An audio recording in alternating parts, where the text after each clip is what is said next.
I'm just gonna stream and do channel edits and stuff. Anything like that. I know my audio is working, everything else is working just fine. Do do do do do do do do. Sick. So I mean, nothing really that important, I suppose. Yeah, I did make comments on other YouTube videos. That was some activity that I did. Uh, so yeah, going over AI, potential of consciousness, theory of everything, yada yada. So everything else. I was actually watching more of this video yesterday, the Secret History #9, Theory of Everything by Predictive History. And once he got to the part about, control of emotions and stuff like that, and at least his take on technology being the devil, or maybe viewed as the devil, maybe I might have to rewatch to really understand what he was saying, I guess. But from at least what my initial impression was, when he got to that part, it was actually counter to what I believe in and what we're also going over on the channel. With what we did yesterday in regards to ego, it was very coincidental, mind you, because I didn't even get to finish this video. I was commenting as I was commenting on that video yesterday. It was funny because as I'm watching and then typing about some aspects of the comment, if you go and check, you'll find me in there. Friggin' he was then talking about that like right after, so it was interesting, kind of. I mean, granted, we're literally talking about the same topic. This is what I do on the channel. This is what he did in a video, so that was also very interesting. Going back to at least what we do here, so as some entertainment, even though we're trying to learn about reality and the universe and everything else, or at least come to a better understanding of it, so we can use that understanding to figure the rest of everything out. So it was just interesting because I think it was before we just do management, because I got to do the descriptions. Okay. So this entire system is complete and unified. Second is... So it was before this. I still haven't finished the video. I will probably later when I need to take a shit or something. But is it here? No, it was like around, yeah, it was around 50 something. a life of righteousness, of love, of compassion, of imagination, if you want to return to God. Okay? So that's how the universe is set up. We are here, our divine mission is to expand the consciousness of the universe. And we do that by embracing love and by imagining the world to be a better place. So this falls in line, like how he's saying it, with what we ended off yesterday when we started talking about emotional response in the mapping ego part 2. And it's interesting because how he sees it, he's looking at love from the feeling that it exists, that is absolute, but not as an instinct of survival or preservation of existence, right? Because he does mention, obviously, the feeling of love, things that we want. Because by the end of the day, as forms of consciousness and as sentient beings, we have wants. We have things that we want to do, that we get to decide what to do. That sense of free will, he does go over that as well, because that does exist, even if everything tends to be super deterministic or tend towards super determinism. And it was just very interesting because, in essence, I mean, I get where he's coming from with people wanting to believe about God, wanting to believe that, I mean, he even says it in this video as well, that people view God as the universe, which is coincidentally in such a way true, but not in the typical sense that people believe God is a being, like an actual like person or something of that. Or maybe, there's been some people's interpretations of we're inside someone else's head. That's what the universe is. Maybe someone's a neuron in someone else's brain. I don't know.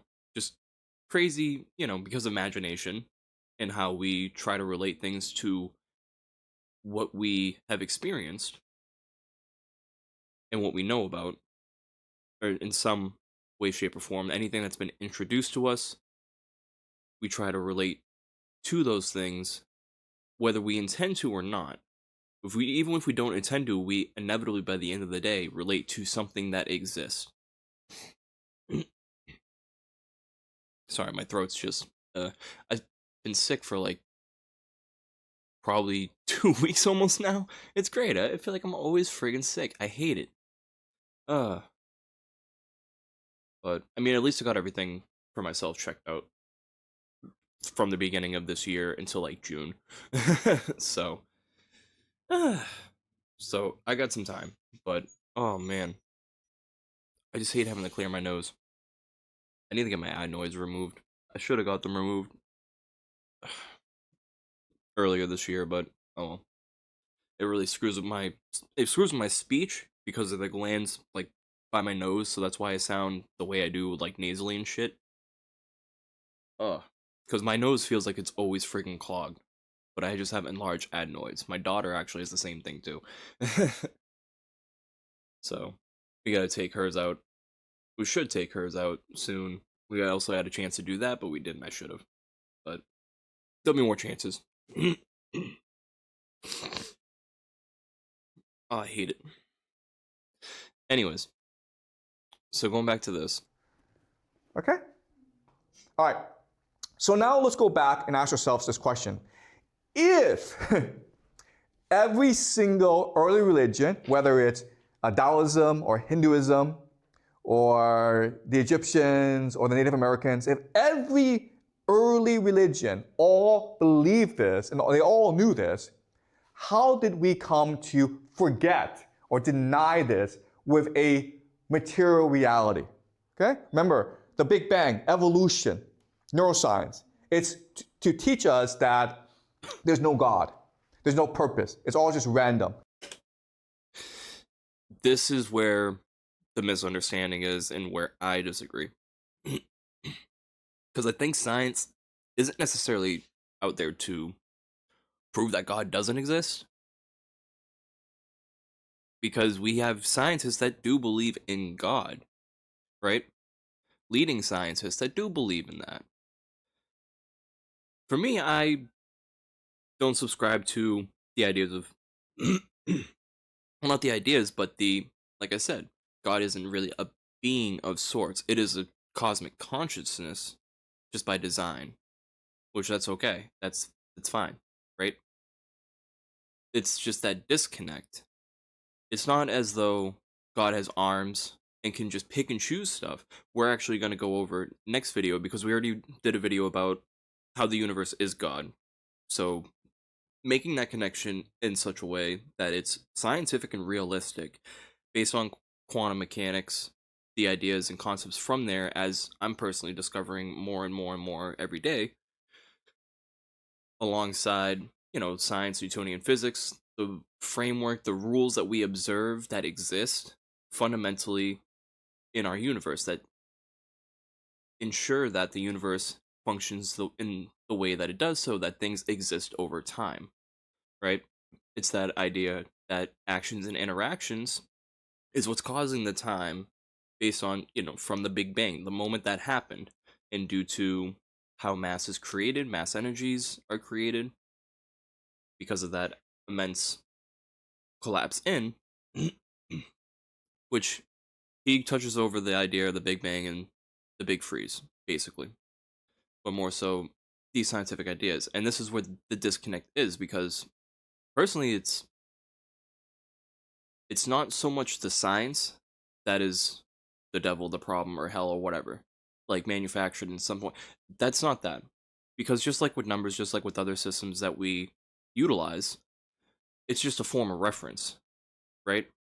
Form of reference from our imagination in such a way that we can respond to that reference and do meaningful, significant things. So this is to take a step further. It's not so much that it's anti-belief, more so that it's utilizing the resources that we have in the reality that we live in to sustain our existence, which, like we went over yesterday, is tied to the feeling of love. Because we love things that ensure our existence. By the end of the day, no matter what, anything that we want, right? Whether it's reassure our beliefs that drive us to exist, our wants, the things that we grow to experience, and also understanding that there is death. There's a beginning and there's an end. That is something we all understand, and we always want to push that end as far back as possible. Unless we've had experiences, enough experiences to a point where we don't. And same thing, because we do have gratification receptors, we have synapses, we have, serotonin, all that stuff. There's chemicals, carbon chemicals, due to our biological makeup that give us a feedback system when we do things that ensure our survival. Like when we eat food, typically, even if it tastes bad, if you're hungry enough, it's satisfying, it's gratifying, because your body starts working again, it starts using that.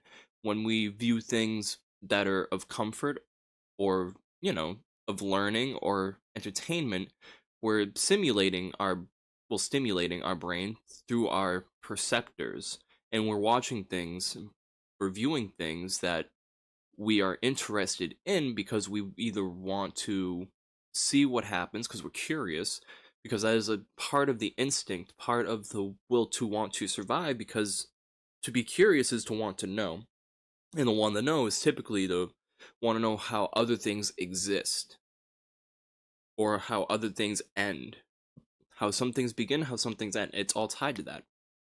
Even science is tied to that. The Newtonian physics, it with every beginning there's an end, equal and opposite reactions, the laws of thermodynamics, mass energy conservation, all of that falls along that rubber band effect, essentially, or from one end to the other. It helps define the limits of the universe for us to realize, and then once we realize it, we are able to utilize it. Hence why we do science and technology. It's just that some of the players of the game, some of the people that run these systems and develop these technologies, sometimes also don't believe in the best of things, or have the best of intentions, or they want to do things in such a way that it manipulates public perspective and opinion. I mean, like we see with Twitter, like we see the things that Peter Thiel has been saying from OpenAI, things that Sam Altman have been saying as well. Like, these are the people that we're referencing are essentially arbiters of technology and science, but they're dealing with consciousness, and they also have some of them have really extreme ideas and beliefs. I don't understand what type of experiences typically led them, because obviously I haven't lived their lives, but it's interesting to see just how these people are. So I don't think there's just simply the one view that all science and everything else is hellish, or has to do with bad things, or is made in order to control what you believe. It's not really made in such a way. Sometimes it can be utilized, like with surveillance, what we see going on right now, what we see with manipulation of AI, things that we went over in the channel before, like with how Grok is being set to focus on certain things, so it doesn't end up rogue or whatever. In doing what it did before. Same thing with all the other ones. But there's also, as we see in certain instances, manipulation of the type of experiences that these different LLMs and AI are allowed to either remember, or are even introduced to in the first place. There's a lot of data control, memory control. There's your manipulation. And you can say the same thing about the idea of censorship. when we go over desensitization, we're going to touch on censorship because there's also two ways to look at that as well. There's either you're doing censorship in order to prevent society from becoming more easily desensitized to the things that you are censoring.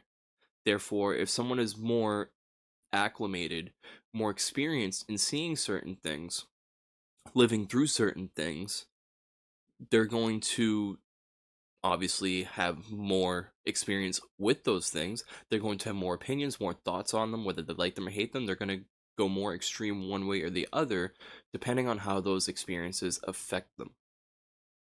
That is just basic psychology, right? So that is could be dangerous in so many different ways. Not having experiences, all sorts of different experiences, basically going through the same thing over and over and over again, essentially, or in essence, fundamentally, like if you're always witnessing people dying around you, that's that does something to people, right? Those type of experiences really can screw with people one way or the other. You know, they have an effect. So there is a reason to consider the effects of desensitization and the access to perceived experiences.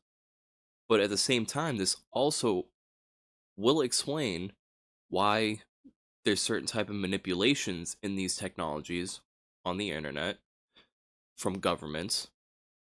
It's even in religion as well. Everything. But at the same time, there's two sides of every coin. There's two sides of every story at the very least. There's two ways to look at it. It's just catching the nuances and understanding what side they tend toward and catching them when they before they get too far, or that's again the whole pendulum effect. So this is why science isn't necessarily inherently bad, because if we're gonna survive again off this planet in space in some way, shape, or form, we need science because we need to understand where we're going. So, and also, I mean, he touches on people like immortality, wanting that, but that is again going back to the whole inherent instinct that every form of consciousness tends to have.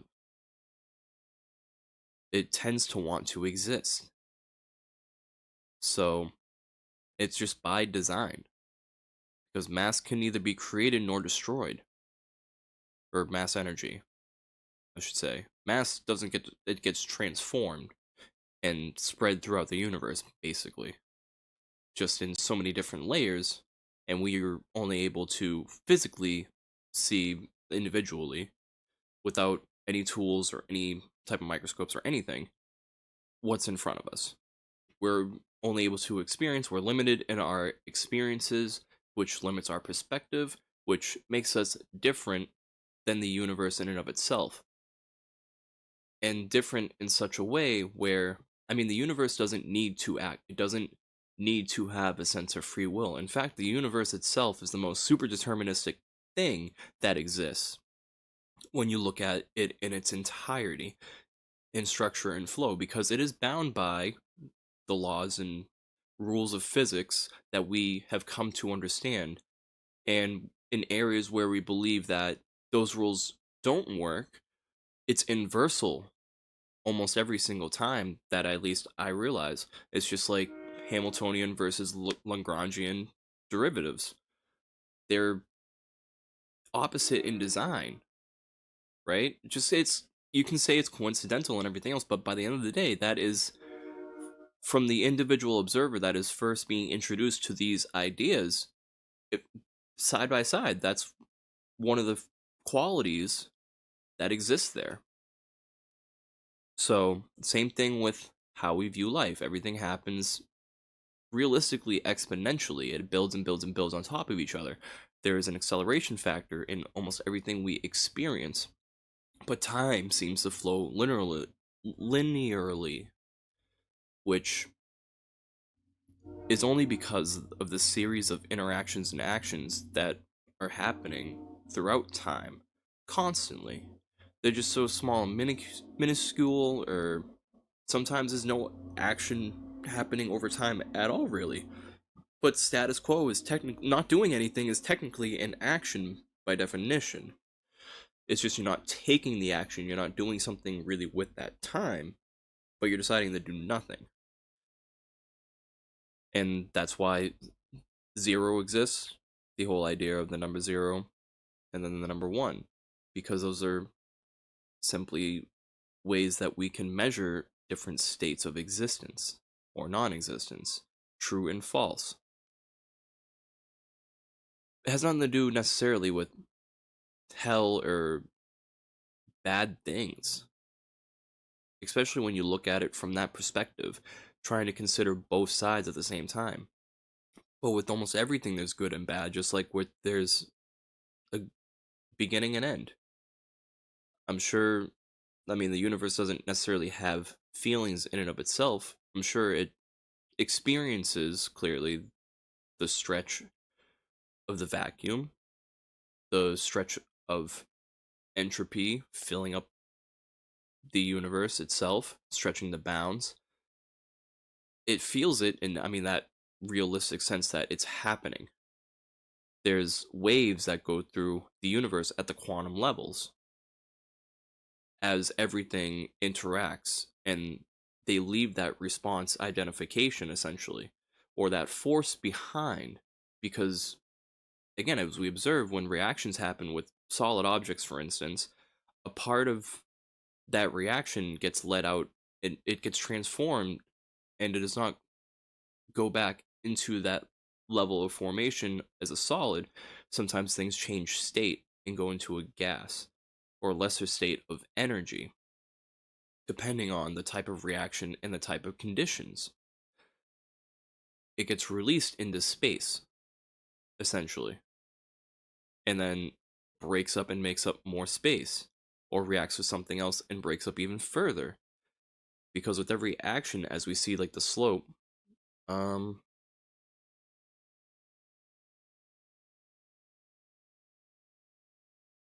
change in shoot, energy state.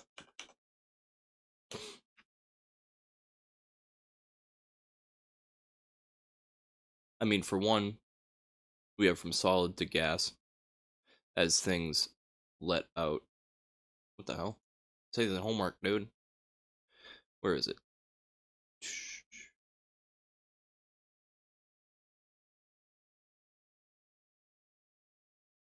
Alright, this is states of matter. That's not what I was asking. Kinetic energy. I think it was kinetic energy.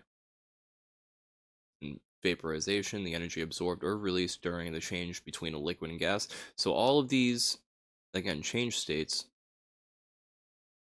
Particles either get loosened up or they become solidified. They go one way or the other.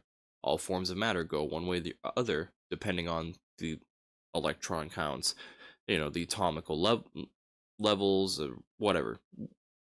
Every science. Just to put it simply.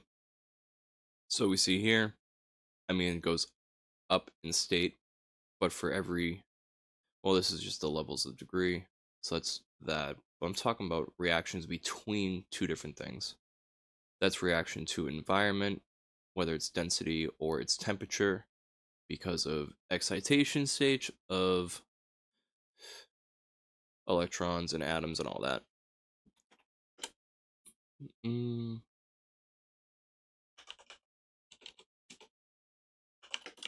Or state. I'm trying to find the graph that I was thinking of. I know it's the one with the freaking slope. I can draw it, but brother, it's that one with the freaking slope. Oh, transition state, reactive intermediate. That's when multiple reactions are happening over time, depending on how much material is reacting. Oh, here it is. This one, transition state. Brother. Yeah. So this is in particular with the atomical level. So not the it's already a piece of matter or whatever. This is gas, simply put.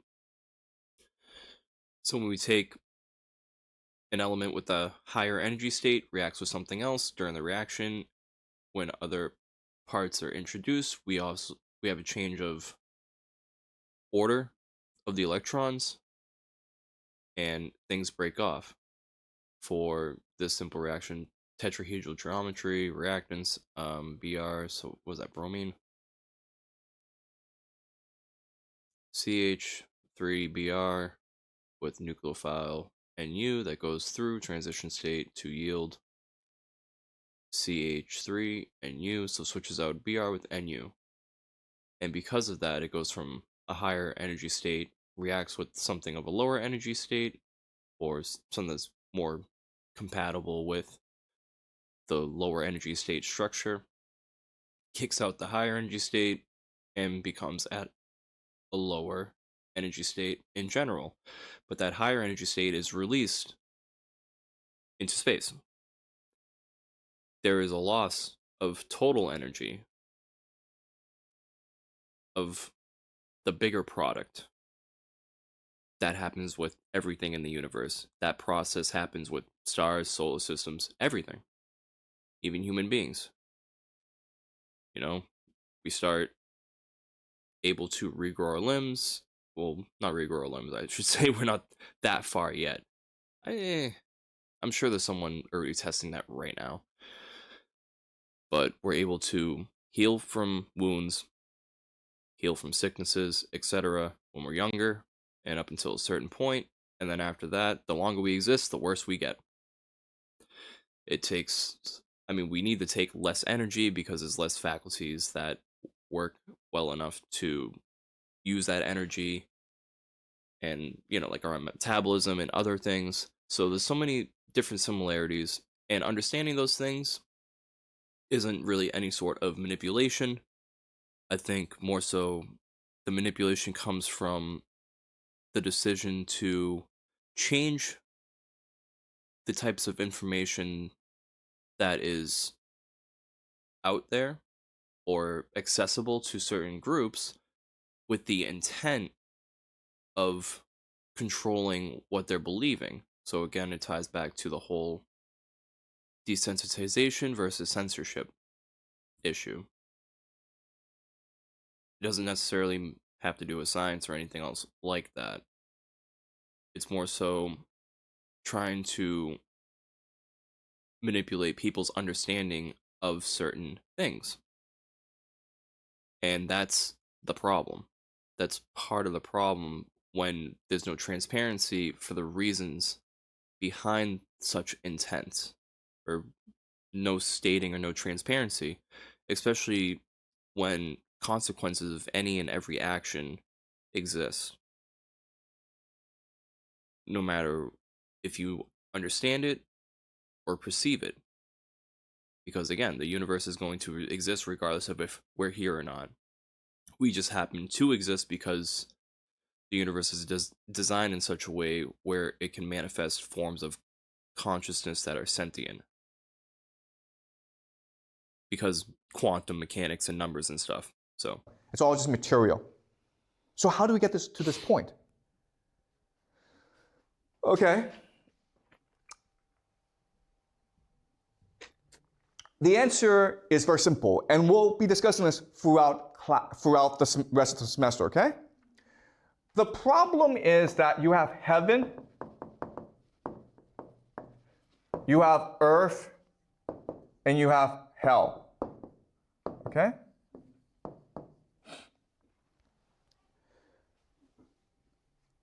The heaven is spiritual. It's consciousness. Hell, it's mechanical. It's machines. That's just where I don't agree. So this is where the divergence is between me and predictive history. It's not necessarily the case. In fact, these things, heaven and hell, I guess, are much more related than you might think. Instead of being one objectively good, one objectively bad. Right? So that's where the disagreement is.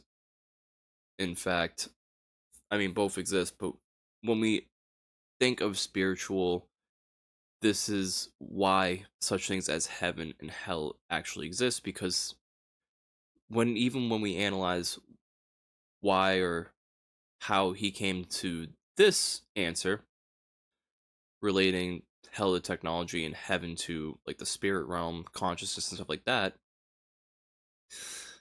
eh, it's just personal belief, I believe.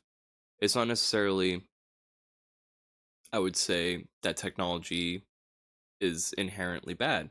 Again, it just depends on how it is used, how it is utilized, how is it understood. Because the better that we understand the technology that we're creating, the better that we're able to utilize it, and the longer we can exist and survive for. And I'm sure a lot of people really like that, instead of the whole ignorant idea that heaven and all good is just consciousness. So that's probably just because of such religious ideas that maybe human is more good and technological is more bad, machine is more bad, material, even though we're made of similar atoms, like carbon, right? That is also used in some of these materials, that element. We are all, in essence, I mean, besides biological life, when you look at it that way, we're all humans as we exist, as we live and breathe, at the level of comprehension and understanding and development biologically as we exist. Technology, granted, if it becomes sentient or not, it's still one. It comes from us. It's not obviously going to appear naturally out in nature, but that doesn't mean that it's necessarily bad, especially if it's ensuring our own survival. What's bad is the misunderstandings and the miseducation from, I mean, instances like this, which, I mean, that's part of the human experience. People are going to have their viewpoints, they're going to have their opinions based on their experiences. Again, going back to the whole ego and character discussion as it relates to consciousness and intelligence, which, I mean, everything serves as an example when you start looking at the human experience in such a way. But then at the same time, you might feel like an alien too, so don't get lost. But anyways, I just wanted to touch on that, and I'll probably end stream and restart just so I can post that, because it's something. It's only 30 something minutes, so anyways, if you like what you see, like, sub. I'm also gonna figure out the bitrate, because my stream manager is telling me bitrate bad, but my computer says bitrate good, so I'll figure something out in case the video keeps like crashing or anything. Anyways, bye bye.